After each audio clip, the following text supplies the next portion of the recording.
Tired of pixel pushing and ready to unlock the secrets of web design wizardry? Let's dive straight into Adobe Dreamweaver's toolbox.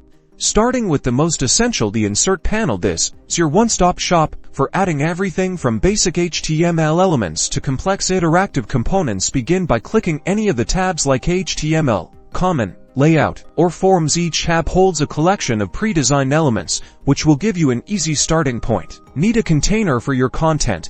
Use the div tag to section off your layout. Simply click and drag the desired element onto your design view or desired location in your code view. Dreamweaver automatically generates the necessary code, saving you time and potential errors.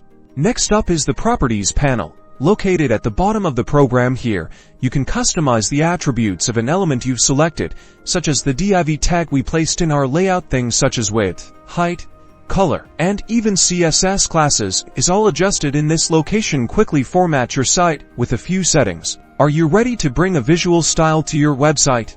The CSS Designer Panel allows you to control your site's appearance down to the most minor details. Set properties such as text formatting, background color, and border thickness. You can create and edit CSS rules to create a professional look for your pages. Create a unified visual style for your website. Finally, the Files panel is your file management powerhouse. Use it to navigate your project's file structure, upload and download files using FTP, and manage your website like a pro. Make sure you stay organized when you use it. Now you've tasted the power of Dreamweaver's toolset. Go forth, create amazing websites, and explore the many other functionalities Dreamweaver offers.